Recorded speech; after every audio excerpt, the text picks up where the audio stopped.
Ngayong bagong taon, magbago ka. Magbago ka kung gusto mong magbago ang buhay mo. Magbago ka para sa pangarap mo. Magbago ka para sa ikauunlad mo. Oo, hindi ito magiging madali.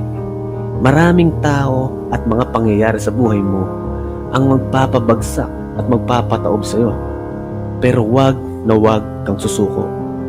Lahat ng sumuko ay talo. Lahat ng hindi sumuko ay nanalo. Hindi magiging tuwid na daan ang pagkamit mo sa tagumpay. Asahan at tandaan mo na palaging may mangyayaring masama sa iyo, na may pader na harang sa daraanan mo. Pero huwag kang hihinto na lamang sa harap ng pader na ito. Gumawa ka ng paraan upang makalagpas sa pader. Akyatin mo ang pader kahit mahirap.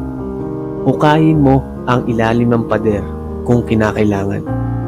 O di kaya ay maghanap ka ng ibang ruta pabalik sa daan tungong tagumpay mo. Huwag na huwag kang hihinto. Gawin mong apoy ang mga pagsubok na darating sa iyo upang malagpasan mo pa ang mga susunod pa. Habang ginagawa mo ang pagbabago sa sarili mo, isipin mo kung para saan ito. Ialay mo ang buong puso, isip at lakas mo para sa Kanya o para sa sarili mo o kung sa kanino o anuman yan. Huwag kang papadala sa mga distraksyon, sa mga maling gawa, adiksyon o bisyo na magpapatagal o magpapalayo sa pangarap mo. Kung anuman ang ginagawa mo ngayon ay makakaapekto sa hinaharap mo. Isang maling desisyon ay pwede kang maligaw ng landas. Pero kung mangyari man yun, ay bumalik ka sa tamang landas mo at isipin lagi kung para saan ba ang lahat ng ito. Huwag kang matakot magkamali. Mas matakot ka kung hindi mo ito sinubukan. Ang daan tungo tagumpay ay binubuo ng ilang libong pagkakamali sa buhay. Huwag mong antayin ang tamang oras bago ka kumilos. Kaya kumilos ka na ngayon. Hindi ka aantayin ng tagumpay. Ikaw ang gagawa ng paraan para marating ito. Walang perpektong oras, antas, anyo, edad para gawin ang gusto mong gawin sa buhay. Habang ginagawa mo ito, ay marami manghuhusga sa iyo. Mga taong di maniniwala sa kakayanan at sa pangarap mo. Pero wag na wag mo silang papansinin. At tuloy-tuloy ka lang sa nasimulan mo. Kahit na magulang, kapatid, kamag-anak o kaibigan mo pa ang mga ito, patunayan mong kaya mo. Dahil alam mong kaya mo. At may mapapala ka rito. Kung paulit-ulit ang ginagawa mo at wala namang nangyayari, bakit ginagawa mo pa ito? Kung ayaw mo nang ginagawa mo, palitan mo na. Kung gusto mo pang ginagawa mo, bakit kaya hindi mo baguhin ang atake mo? Ibahin mo ang pamamaraan mo dito. Huwag mong hahayaan na walang pagbabago sa buhay mo ngayong taon. Ikaw ang gagawa ng pagbabago sa buhay mo. Ikaw ang aahon sa iyo sa hirap. Ikaw ang mag-aalis ng bisyo at addiction mo.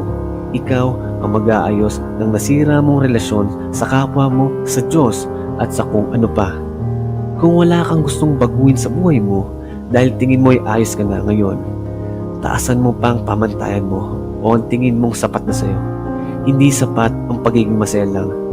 Mas mahalaga ang pagbabago at pagiging mas mabuting ikaw ngayong taon. At sa darating pang panahon, ang pagbabago ay isang kasiyahan. Hindi mo kailangan gumawa at magreklamo sa nangyari sa iyong di maganda. Kung sino ba ang may kasalanan nito? Bakit niya ba ginawa yun? O bakit ba ito ang nangyari sa iyo?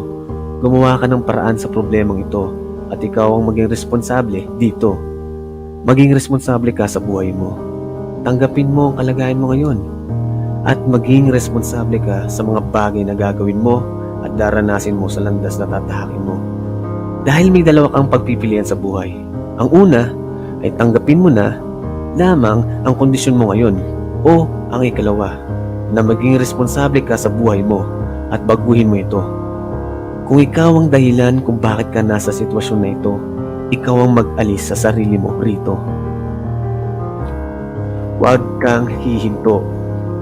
Huwag kang susuko. Huwag kang papatalo. Subok lang na subok. Paulit-ulit.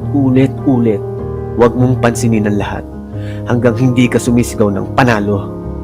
Labanan mo ang sarili mong demonyo. Ang mga bagay na tumatalo sa isipan mo, tanggalin mo na ang lahat ng bagahe mo sa isip. Palayain ang isip at gawin mo na ito. Magbago ka, alam kong kaya mo. Magbago ka, alam mong kaya mo. Magbago ka. Magbabago ka. Magbago ka na ngayon mismo.